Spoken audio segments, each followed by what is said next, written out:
Hello friends, मैं हूं CS अभिषेक ओझा। स्वागत है आपका मेरे यूट्यूब चैनल के ऊपर, जहां पर हम डिस्कस करते हैं यूजीसी नेट से related important topic, important notification. तो यूजीसी ने अभी अपना एक शॉर्ट नोटिफिकेशन दिया है 22 जनवरी को। हम इस नोटिफिकेशन के बारे में मैं ऑलरेडी एक वीडियो बना चुका हूं, लेकिन यहां पर हम इस नोटिफिकेशन का डिटेल एनालिसिस करेंगे कि यह नोटिफिकेशन क्यों आया, क्यों इसमें इतने सारे चेंजेस हुए और इन चेंजेस का क्या इफेक्ट पड़ेगा, क्यों और क्या का जवाब हम यहाँ पर देखेंगे। ये जो भी एनालिसिस होगा, ये एनालिसिस हमारा यूजीसी नेट के पास्ट से लेकर आज जो प्रेजेंट है उससे इसका जो फ्यूचर जो प्रिडिक्शन होगी हम उसके बारे में पता लगाएंगे। तो आपको केवल और केवल क्या करना है, इस वीडियो को स्टार्टिंग से लेकर एंड तक आपको देखना है, जिससे कि आपको जो भी हम फ्यूचर प्रिडिक्शन लगा रहे हैं उनके बारे में पता लग सके कि यह जो चीज़ें अभी इन्होंने की है, जो चेंजेस किए हैं, वो चेंजेस करने के पीछे इनके क्या क्या रीजंस थे। तो एक बार जो नोटिफिकेशन दिया था 22 जनवरी को, वो हम नोटिफिकेशन को एक बार रीड आउट कर लेते हैं, एक बार उसकी समरी पढ़ लेते हैं। तो देखिएगा, एज पर दिस नोटिफिकेशन पहले 3 पेपर होते थे, लेकिन अब नोटिफिकेशन के बाद में जो 22 जनवरी को जो नोटिफिकेशन आया था उसके बाद में अब केवल और केवल 2 पेपर होंगे। पहले फर्स्ट पेपर के अंदर 50 क्वेश्चंस होते थे 100 मार्क्स के, और अब वो सेम रहेगा। अभी भी पेपर फर्स्ट में 50 क्वेश्चन आएंगे 100 मार्क्स के। पेपर सेकंड में पहले जहां पर 50 क्वेश्चन आते थे 100 मार्क्स के, अब पेपर सेकंड में 100 क्वेश्चन आएंगे 200 मार्क्स के। पेपर थर्ड जहां पर पहले 75 क्वेश्चन होते थे 150 मार्क्स के, अब थर्ड पेपर हट चुका है, तो केवल और केवल पेपर फर्स्ट और पेपर सेकंड ही है, और ये दोनों मिलाकर हम अब हमारा होंगे 300 मार्क्स के। जबकि पहले आपके जो आते थे नंबर, वो आते थे 350 में से। तो पहले अब 350 मार्क्स का पेपर ना होकर 300 के होंगे, अब 3 पेपर ना होकर केवल और केवल 2 पेपर होंगे। ये हमने नोटिफिकेशन से पता लगाया। आफ्टर दैट जो जेआरएफ की लिमिट जो 28 ईयर्स थी, वो अब 2 साल बढ़कर 30 ईयर्स हो चुकी है। क्यों ये लिमिट बढ़ी है, इसके बारे में भी हम देखेंगे। पेपर का जो टाइमिंग था वो 3 पेपर आपके थे, स्टार्टिंग होते थे 9:30 से और एंड होता था 4:30 पर। अब यह आपका जो पेपर है स्टार्ट होगा 9:30 से और पेपर एंड हो जाएगा 1 बजे, जिससे कि आप अपने पेपर को इफिशिएंट एंड इफेक्टिव तरीके से कर पाओगे। आपको ज़्यादा मतलब मॉर्निंग से लेकर इवनिंग तक आपको पेपर नहीं देने हैं। अब आपका 9:30 पेपर स्टार्ट होगा और 1 बजे आपका पेपर खत्म हो जाएगा। अब देखिएगा, सबसे पहला जो हमारा क्वेश्चन माइंड में आता है कि सर इस बार का जो पेपर है वो कौन कंडक्ट करवाएगी। इस बार का पेपर सीबीएसई के द्वारा कंडक्ट होगा या एनटीए के द्वारा कंडक्ट होगा। तो इस बार का जो पेपर है वो सीबीएसई ही कंडक्ट कराएगी। 2018 का जो पेपर है वो सीबीएसई के द्वारा ही कंडक्ट किया जाएगा। और क्योंकि सर कैसे पता लगा, क्योंकि यह जो नोटिफिकेशन है वो सीबीएसई के साइट पर आया है। तो सीबीएसई की साइट पर जो शॉर्ट नोटिफिकेशन आया उससे हमको पता चला कि इस बार का जो 2018 का जो 8 जुलाई 2018 को जो हमारे यहाँ पर यूजीसी नेट कंडक्ट होने वाला है वो सीबीएसई कराने वाली है। आई होप आपको ये बात क्लियर हुई होगी। इस साल एनटीए का कोई भी रोल नहीं होगा। नेक्स्ट आता है सर कि पेपर इस बार 1 इन ईयर होगा या ट्वाइस इन ईयर होगा। तो अभी पेपर हो रहा है आपका जुलाई का, और आपका जो नेक्स्ट पेपर है वो विद इन 6 मंथ्स, मतलब कि या तो जैन के अंदर या फेब तक आपका ये पेपर हो जाएगा। क्योंकि इस बार जो सीबीएसई है वो काफ़ी ज़्यादा एक्टिव हो चुकी है। सर कैसे एक्टिव हो चुकी है, अभी हम जब आगे डिटेल एनालिसिस करेंगे तब आपको इन बातों के बारे में पता चल जाएगा कि सीबीएसई पहले बड़े आराम से पेपर लेती थी, लेकिन अब थोड़ा सा एक्टिव हुई है। तो इस बार सीबीएसई जहां तक लग रहा है, अगर फ्यूचर प्रेडिक्शन सच हो जाए तो आकर इस वीडियो को थम्स अप जरूर देना। इस बार ये जो पेपर होगा वो 2 बार होगा, एक तो जुलाई में और आफ्टर दैट 6 मंथ्स के बाद में जैन या फेब के अंदर भी ये पेपर होगा। सर सबसे इंपॉर्टेंट क्वेश्चन कि क्या सिलेबस बदल गया है हमारा यूजीसी नेट का आफ्टर दिस नोटिफिकेशन। तो देखिएगा, शॉर्ट नोटिफिकेशन में तो इस बारे में कहीं पर भी कुछ भी नहीं लिखा गया था कि नोटिफिकेशन में किसी भी तरह का बदलाव आ रहा है, चेंजेस आ रहा है। मैंने फर्स्ट पेपर के काफ़ी सारे जो एक्सपर्ट थे उनसे भी उनकी ओपिनियन पूछी है, तो उन्होंने भी कहा है कि ना तो शॉर्ट नोटिफिकेशन में लिखा है, ना ही यूजीसी नेट को अपना जो सिलेबस है वो चेंज करने की रिक्वायरमेंट है। तो फर्स्ट हम ये मानकर चल सकते हैं कि पूरा का पूरा फर्स्ट पेपर जो है वो सेम टू सेम रहेगा, किसी भी तरह का उसमें चेंजेस नहीं आएगा, क्योंकि फर्स्ट पेपर में वो सब चीज़ें इंक्लूड कर रखी है जो कि एक शिक्षक के लिए इंपॉर्टेंट होती है। फॉर एग्जांपल अगर आपको टीचिंग करवानी है तो टीचिंग एप्टीट्यूड, आफ्टर दैट अगर आप अपना पीएचडी वगैरह करते हो तो उसके अंदर आपके रिसर्च एप्टीट्यूड, डीआईज वगैरह सब जो एक टीचर के लिए इंपॉर्टेंट चीज़ें होती है वो सब की सब फर्स्ट पेपर में इंक्लूड कर रखी है। तो फर्स्ट पेपर चेंज नहीं होगा। पेपर सेकेंड और थर्ड का अभी हम आगे जानेंगे। सर अब बताइएगा कि पेपर को सोल्व करने में हमको कितना टाइम मिलेगा। ये टाइम आपकी स्ट्रेटेजी को डिसाइड करेगा। पहले जहां पर पेपर फर्स्ट को करने में आपके 50 क्वेश्चंस होते थे और उसको करने में आपको 75 मिनट्स मिलते थे, तो आप बड़े ही आराम से पेपर को सोल्व कर पाते थे। हालांकि इतना भी आराम से नहीं कर पाते थे, लेकिन हाँ जिनकी स्पीड इतनी नहीं होती थी डीआई वगैरह में, वो भी एक इजी वे में एक अच्छे तरीके से पेपर को सोल्व कर पाते थे। लेकिन अब आपके, अगर हमने नोटिफिकेशन को ध्यान से पढ़ा तो अब आपके यहाँ पर 15 मिनट्स कम हो चुके हैं। अब आपको उन्हीं 50 क्वेश्चंस को करने के लिए अब आपको 60 मिनट्स मिलेंगे।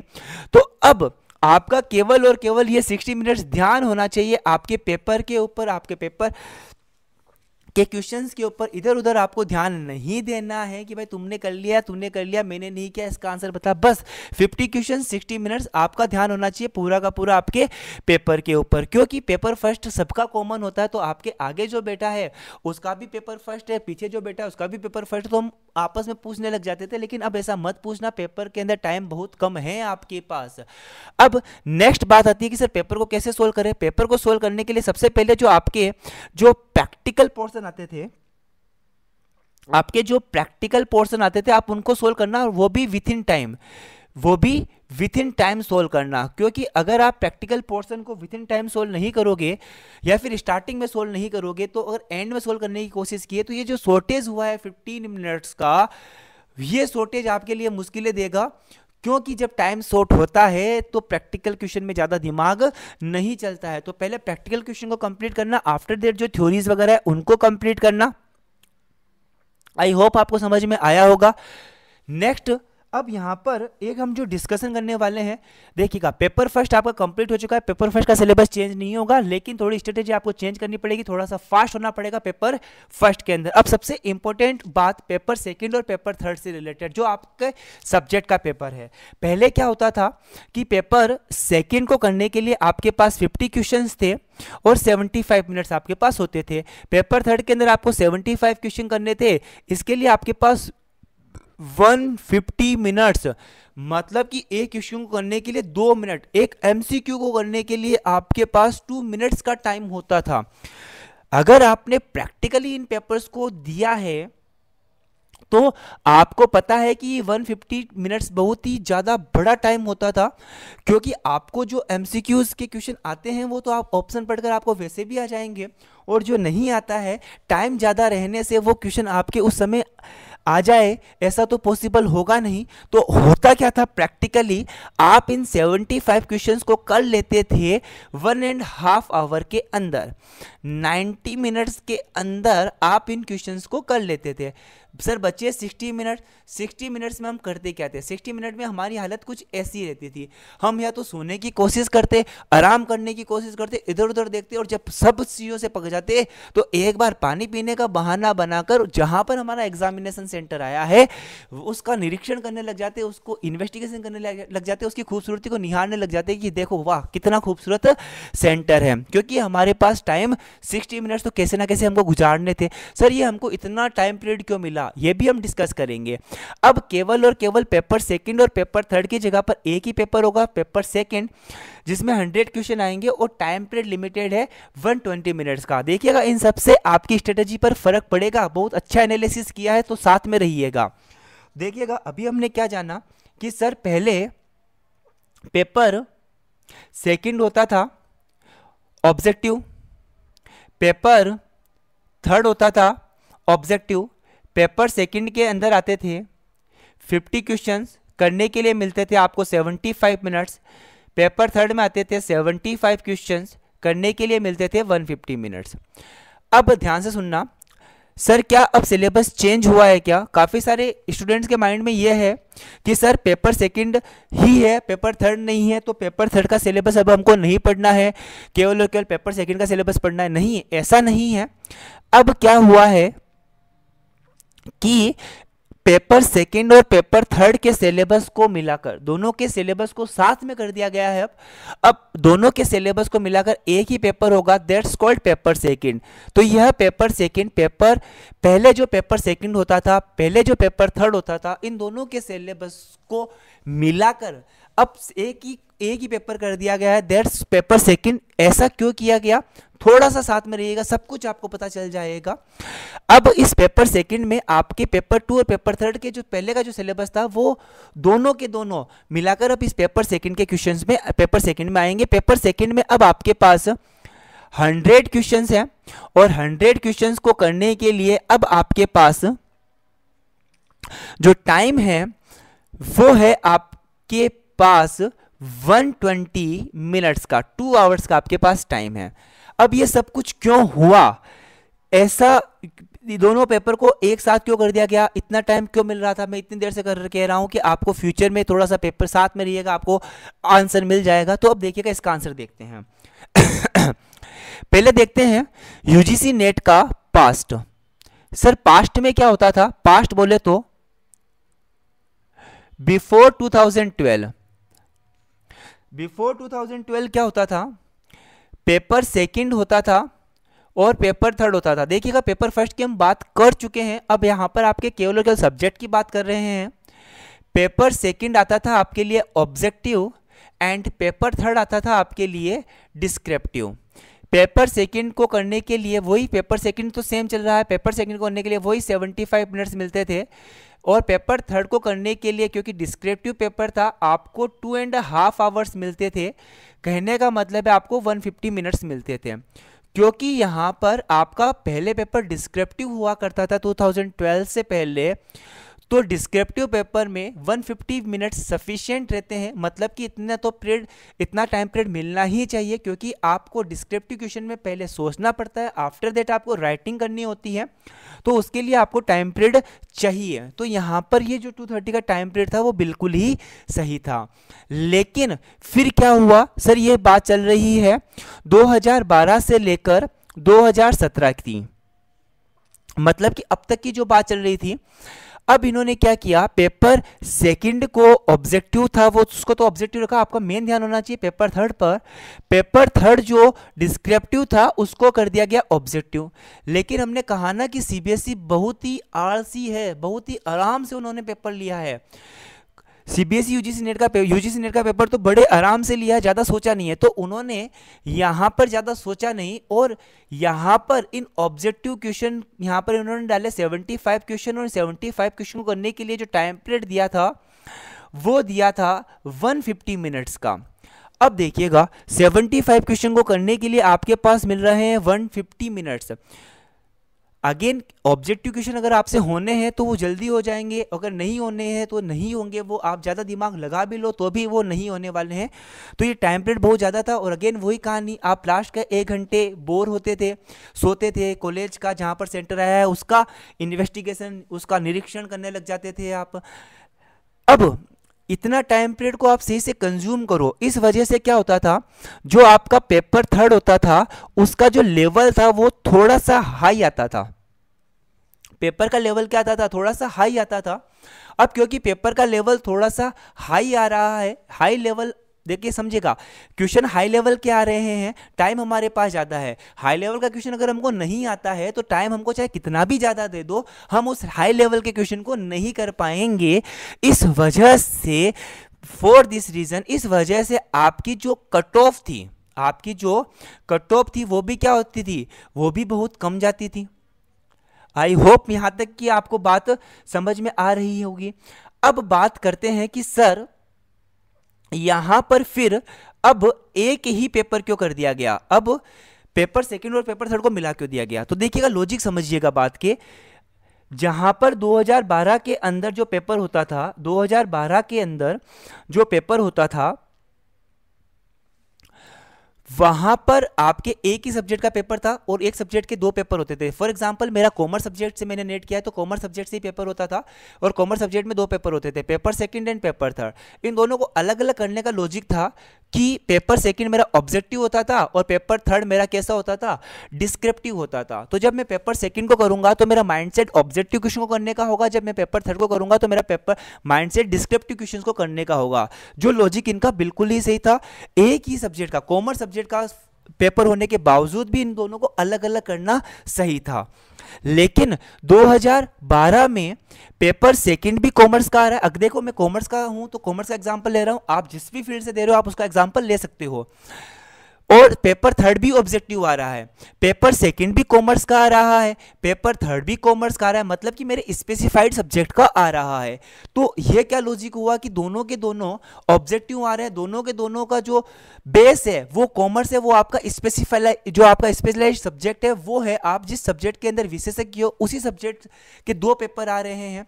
तो यहां पर ऐसा करना गलत था, क्योंकि यहां पर भी कॉमर्स के क्वेश्चन, यहां पर भी कॉमर्स के क्वेश्चन, यहां पर भी एमसीक्यू और यहां पर भी एमसीक्यू।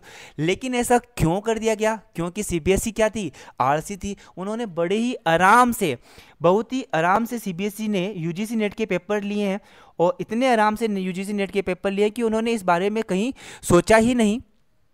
उन्होंने इस बात के बारे में सोचा ही नहीं कि यहाँ पर दोनों क्वेश्चंस, दोनों को अलग अलग करना जरूरी है या फिर नहीं है, दोनों को अलग अलग करने का कुछ बेनिफिट होगा या फिर नहीं होगा। सीबीएसई ने इसके बारे में कुछ भी नहीं सोचा। आई होप आपको यहाँ तक समझ में आया होगा। यहाँ पर ये जो अभी तक चल रहा था 2012 से लेकर 2017 तक, ये केवल और केवल आउटपुट था सीबीएसई के आलस का, कि सीबीएसई ने जो आलस दिखाया था, ये जो पूरा का पूरा आउटपुट था कि जो सीबीएसई ने जो आलस दिखाया था उसकी वजह से, कि सीबीएसई ने एमसीक्यू कर दिया। तो जब इसको एमसीक्यू कर दिया तो पेपर सेकंड भी एमसीक्यू, पेपर थर्ड भी एमसीक्यू, दोनों कॉमर्स के पेपर, दोनों आपके सब्जेक्ट के पेपर, तो दोनों को मिला क्यों नहीं देते हो? इन्हीं कमियों को दूर करने के लिए अब उनको लगा कि अब इस टाइम में, मैं नहीं कह रहा हूं कि सीबीएसई आलसी हो चुकी है, सीबीएसई अब बहुत एक्टिव हो चुकी है, जल्दी से वो पेपर लेती है, जल्दी से वो आपकी आंसर की देती है, जल्दी से वो रिजल्ट देती है। तो अब क्या हो रहा है, 2018 से सीबीएसई ने अपनी जो इतने सालों तक जो गलतियां चल रही थी कि यार दोनों पेपर एक ही सब्जेक्ट के हैं तो दोनों पेपर में एमसीक्यूज नहीं आ रहे हैं, तो दोनों पेपर को मैं अलग अलग क्यों करूं। तो अब सीबीएसई ने क्या किया है, दोनों पेपर को एक साथ मिलाकर क्या कह दिया है कि अब पेपर सेकंड, एक ही पेपर सेकंड होगा, जहां पर पेपर सेकंड और थर्ड होते थे। सिलेबस में कोई चेंज नहीं है, बस सेकंड और थर्ड को मिलाकर हम एक ही पेपर लेंगे, पेपर सेकंड, जिससे कि आपका टाइम बच जाए। अब यहां से भी खूब सारे एनालिसिस निकल रहे हैं। कौन कौन से एनालिसिस है? सबसे पहले कि सर मेरा जो पेपर का जो लेवल होगा वो कैसा होगा। 101% मैं कहता हूं कि जो लेवल ऑफ पेपर है वो इजी होगा। क्या लॉजिक है इजी होने के? सबसे बड़ा लॉजिक तो जो आपका पेपर थर्ड था, अभी मैंने आपको हिस्ट्री बता दी, पेपर थर्ड क्योंकि पहले डिस्क्रिप्टिव होता था, इस वजह से आपको खूब ज़्यादा टाइम दिया जाता था। लेकिन 2012 के बाद में एमसीक्यू होने के बाद में भी इसमें इतना टाइम मिलता था, 150 क्वेश्चंस मिलते थे, 75 क्वेश्चन को करने के लिए 150 क्वेश्चंस मिलते थे। तो सर जब इतने आपको टाइम पीरियड मिल रहा है तो कन्फर्म सी बात है जो लेवल ऑफ क्वेश्चन होगा वो क्या होगा, हाई होगा, क्योंकि आप उनको लगता था कि टाइम कंज्यूम करेगा स्टूडेंट। अब लेकिन क्या हो रहा है, पेपर थर्ड हट चुका है, अब पेपर सेकंड को, अब देखिएगा अब क्या हो रहा है, अब पेपर सेकंड जो कि पेपर सेकंड और थर्ड, पहले के पेपर सेकंड और थर्ड का कॉम्बिनेशन है, उसके अंदर आपके पास 100 क्वेश्चंस हैं और 100 क्वेश्चन करने के लिए आपके पास 120 मिनट्स आ रहे हैं। 100 क्वेश्चन करने के लिए 120 मिनट्स हैं, तो टाइम पीरियड भी आपके पास ज़्यादा नहीं है। तो लेवल ऑफ पेपर कंफर्म सी बात है इस बार लो होगा, लेवल ज़्यादा हाई नहीं होने वाला है, लेवल ऑफ पेपर इजी होगा। आई होप आपको ये बात समझ में आई होगी विथ कंसेप्ट की level of paper high low क्यों जाएगा। सर पेपर ऑनलाइन होगा या ऑफलाइन होगा? इस बार पेपर ऑफलाइन ही होगा 2018 के अंदर। रीज़न क्या है? क्योंकि देखिएगा सीबीएसई 100+ सब्जेक्ट्स के अंदर आपका यूजीसी नेट कराती है, तो नंबर ऑफ कैंडिडेट्स क्या है, बहुत ही ज़्यादा हैं, और क्योंकि नंबर ऑफ कैंडिडेट्स बहुत ज़्यादा हैं इस वजह से अभी तक उन्होंने उन्होंने ऑनलाइन सेंटर के साथ किसी भी तरह का कोई नेगोशिएशन या एग्रीमेंट वगैरह नहीं किया है ऑनलाइन पेपर देने का। इस वजह से जो पेपर होने वाला है इस साल, तो वो कैसे होने वाला है, ऑफलाइन ही होने वाला है। आई होप यहाँ तक के कंसेप्ट आपको समझ में आ रहे होंगे। अब बात करते हैं सर, ये जो लिमिट है 28 से, जेआरएफ की जो पहले लिमिट थी, जेआरएफ की जो पहले आपकी लिमिट थी, वो लिमिट थी जेआरएफ की 28 ईयर्स। इसका भी देखना जब हम एक और कंक्लूजन देंगे। अब लेकिन जेआरएफ की जो लिमिट हो चुकी है, एज लिमिट हो चुकी है, वो हो चुकी है 30। मतलब कि अब जिनकी भी एज 30 ईयर्स हैं वो भी जेआरएफ के एग्ज़ाम दे सकते हैं, वो भी जेआरएफ को क्वालिफाइड कर सकते हैं। सर ऐसा क्यों किया गया? यूजीसी अपने जितने भी सीबीएसई अपने जितने भी नोटिफिकेशन दे रही है रिगार्डिंग यूजीसी नेट, उन सब के पीछे उनका जो ऑब्जेक्टिव है वो आप ध्यान से पढ़िएगा। उन सब के पीछे उनका ऑब्जेक्टिव केवल और केवल एक ही है, नंबर ऑफ कैंडिडेट्स को इंक्रीज करना, प्लस जो थोड़ा सा जो नॉलेज लेवल है वो इंक्रीज करना। तो नंबर ऑफ कैंडिडेट्स को इंक्रीज करना, और नंबर ऑफ कैंडिडेट्स कब इंक्रीज होंगे? जब आप थोड़ी सी एज में रिलैक्सेशन दे दोगे। 28 से 30 ईयर्स की एज आ जाएगी, तो जिन स्टूडेंट्स का 20 ईयर्स से ऊपर हो चुका है, 28 ईयर्स उन्होंने कंप्लीट कर लिया है और उनका नेट भी क्वालिफाइड है, तो वो अब इस एग्ज़ाम के लिए वो अप्लाई नहीं करते हैं। लेकिन अब वो भी इस एग्ज़ाम के लिए अप्लाई करेंगे for the purpose only for JRF, क्योंकि उनके पास सुनहरा टाइम है जेआरएफ को क्लियर करने का। सर कट ऑफ में इंक्रीमेंट होगा या नहीं होगा? 101% इसका भी लिखवा के ले लीजिएगा कि कट ऑफ के अंदर इस बार कट ऑफ इंक्रीज होगी ही होगी। क्या लॉजिक है इसके पीछे, समझिएगा मेरी बात को। पहले अभी फॉर एग्जांपल अभी जनरल की जो कट ऑफ गई है कॉमर्स के अंदर, वो गई है 58 नेट के लिए और 62 आपके लिए जेआरएफ के लिए। इस बार कट ऑफ में इंक्रीमेंट होगा। सबसे पहला जो रीज़न है कि सर जो पेपर का जो लेवल है वो इस बार इजी होगा, क्योंकि टाइम पीरियड कम है। अब आपके पास 75 को क्वेश्चन को करने के लिए 150 मिनट नहीं है, अब आपके पास 100 क्वेश्चन को करने के लिए केवल और केवल 120 मिनट है। तो सर लेवल इजी है तो टाइम भी तो कम है। तो देखिएगा लॉजिक समझना, अगर आपके पास पेपर क्वेश्चन हार्ड है और टाइम कितना भी है तो उसकी एक्यूरेसी नहीं हो पाएगी। लेकिन अगर पेपर इजी है, लेवल इजी है और टाइम पीरियड कम है, तो आप इजी क्वेश्चन के अंदर आपकी एक्यूरेसी ज़्यादा रहेगी। आई होप समझ में आया होगा। तो क्योंकि एक्यूरेसी ज़्यादा रहेगी तो इस वजह से आपका कट ऑफ भी क्या होगी, इंक्रीज होगी। सेकंड जो यहाँ पर जो मोस्ट इंपोर्टेंट लॉजिक है, वहां पर एज कर दी गई है 28 से, अब कर दी गई है एज आपके लिए 30 ईयर्स। जेआरएफ की जो एज है वो 28 ईयर्स से अब कर दी गई है 30 ईयर्स। तो अब अगेन वो लॉजिक जो हमने दिया था पहले कि जिनकी भी एज 28 ईयर्स से ज़्यादा है और 30 ईयर्स से कम है और जिनका नेट क्लियर हो चुका है, अगर वो इस एग्ज़ाम को अपियर होंगे तो वो किसके लिए फाइट करेंगे?